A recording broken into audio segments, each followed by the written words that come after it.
Hello, I'm Derek. In this video, I'm going to be sharing with you how to attract, how to find your ideal construction workers, your ideal employees for your contracting business. We're going to be going through exactly how to figure out who the ideal person is, what kind of qualifications they have, and then all the interview process and how to bring them into your business and make sure that you're bringing in people that are going to last and you're not going to have to rehire every couple months.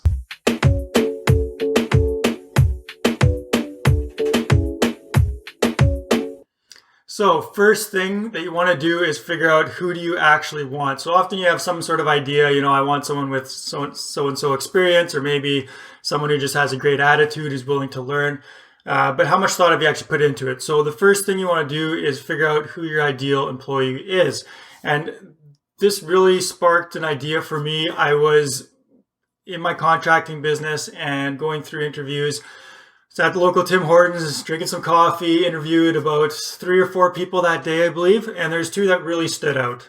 Both were qualified, both came across really well. And I thought both of them would fill the position that I needed them for quite well. This is for a foreman position to manage a crew of about 2 to 3 people for some renovation crews that we had.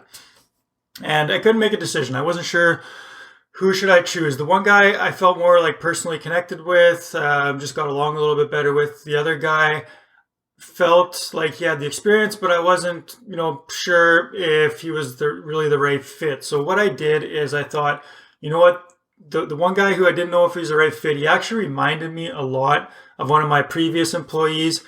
He was working for me at the time, and he had been with me for a couple of years. Great guy, worked out really well, and he reminded me a lot of this other guy that applied. So I ended up deciding to hire the person that I thought, even though I wasn't sure if they were a great fit, but they reminded me more of the ideal person that was already in my business. And this is what you want to do. If you've had someone in your business who's really been a great employee, stuck with you for quite a while, they've been able to manage people, good communication, whatever their criteria is or whatever, you want to base your ideal employee off of that kind of person. So I've got a worksheet that I have available here. I'll tell you how to get that later on. It's going to help you really figure out how to determine who that person is for you, depending on the specific different positions inside your company. So that's essentially how I made the hiring decision. The guy worked out amazing, was I think my best employee that I ever had for like a management type foreman position, and was just super happy with how that worked out. And from that point forward, I always went through that process of like figuring out who exactly do I want and trying to base it off real life employees that I had in my business who were great, and started looking for more of those. So now, how, like the nuts and bolts, how do we actually go through the interview process to find the right people and kind of weed out the guys that are just looking for a buck and don't really care and are going to jump ship, the next season as soon as they find something different, or just get lazy and, get a nice paycheck and want to bounce. So what you want to do is, first off, you're going to get a bunch of resumes and you're going to look for a 15-minute pre-qualifying chat. So that's a call that you're going to set up with them. You're going to call them 15, 20 minutes. You're just going through the deal breakers, going through their experience, kind of getting a feel for who they are, what they're looking for, make sure that there's, some chemistry there, that they could be a potential candidate, a good candidate, and that their qualifications and communication, everything check out. So if that goes through, they've got a driver's license, they've have all the criteria they need, they're legally able to work, that's always a big one. If all those things check out, then you set up a 60-minute either in-person interview, Zoom interview, longer phone chat, 60 to 90 minutes. And this is where you're really going to go through and get a good feel for where they're at. So that's the next step then. After the pre-qualifying chat, then you're going to go to the interview.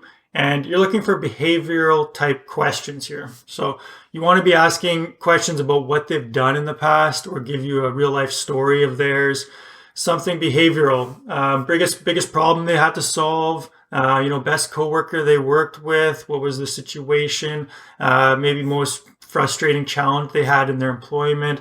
So dig into some things that are actually real life, and get them to explain them to you in detail. And then put a rating system on it. So You're not trying to be super judgmental, but you want to be subjective as far as objective as far as what they've actually done and where they're actually at. So if someone maybe is a really hard worker, well, what's the hardest work they've done? Are they based on their story and your feel from them, do you think they're like a 3 out of 5 or 5 out of 5? Have they gone through some really hard work conditions and worked outside in -30 weather when the snow is blowing and had to install some soffits or fascia or something like that in super cold weather and their fingers are frozen and this and that, and how deep can they go into the story, right? So based off of that, you're gonna rate them in their different categories. You'll have about 10 big open-ended questions, and then from there you can get a good feeling of where they're at, if depending on their criteria and their ratings, where they stack up compared to other candidates. This way you're not just like feeling who do you like the best, but actually who's going to be the best fit. And then you want to dig into something. Just because they tell you, yeah, I had a client, an employee who said, I've got tons of tile experience. I know how to tile. I'm good at it. So I should have dug into it, more, but I didn't. And after getting on site, it became really evident, and he actually kind of messed up a job for me, unfortunately. And he didn't last very long. But yeah, he over-exaggerated his experience quite a bit, and it became very evident after being hired. So during the interview process, dig into okay, you say you're good at tile work. Explain some of the tile work that you've done. What did you do? Okay, you tiled a bathtub. Walk me through the steps. Did you set up, membrane? What kind of drywall did you use? How did you mix your mortar or install the tiles? Did you use a level? Kind of go into it, and based off of how well they articulate what they've done, you can get a good feel of have they actually done this by themselves at a professional level, or were they just helping someone? Do they not really understand it? They've probably just watched a few videos but don't really haven't gone through the whole system. So dig into it, figure out their experience. Based off that interview, if it goes well, and maybe you've got 1 or 2 candidates that you're like, it's going to be one of these guys, they seem like the best of the bunch. Check references, depending on where you're at and how you feel, but go for a criminal record check, background check, depending on what they're working and how much, responsibility they have. You might want to, get some of those checks done. If you don't want to go through that, you can always ask them. So you could your references checked out. I called some of your past references. I don't really require a background check or reference check, but I want to know if I did run a background check or a criminal record check, was there anything that would come up? Often they'll be able to tell you, yeah, you know what, 10 years ago I was young, stupid, and I did some things, and that would probably come up.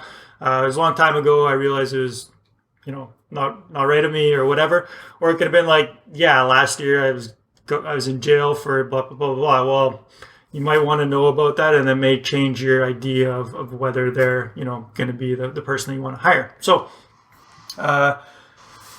you can also check their social media. So again, you don't need to dive in and go invade personal stuff for them, but often most people have their social media open to the public.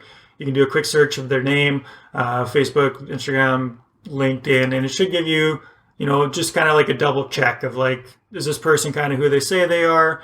Everyone lives their own life and posts whatever kind of stuff they want, but it'll give you a bit of better understanding of into their kind of personal life and background and how they portray themselves, some of the stuff that, what they're like outside of the professional setting. If you follow all those, you should have a much easier time bringing in your ideal workers, your ideal employees. It's so important to get this right. It's going to make a tremendous impact on your business. Getting the right people in place is so essential. It's one of the big top things, unfortunately, that most don't give enough time to. Usually it's just we'll hire some guys because we're busy and tell them what to do and whatever. But that just creates headaches and hassles. You want guys that'll stick around for the long term, who you can train and who take pride in their work. So I've got an ideal employee worksheet to help you with this. It's in the description. Just click on the link. Fill in the information. You'll get the download. This is a series of questionnaire. It's not just simply enough to know what the answer is. You can Google anything and find the answer generally. Knowing the right questions to ask in order to get the information and really get clear on who you want for your business. That's the key, and that's what this download is going to do for you. So check out the description below. I've also got a contractor community Facebook group, wonderful place, share a lot of content, a lot of information, answer a lot of questions. Everyone's collaborating, construction contractors, construction owners across Canada is in there. So join the Facebook group if it works for you, feel you get value out of it. Stay awesome. Here's the best with filling out your team and hiring the right people.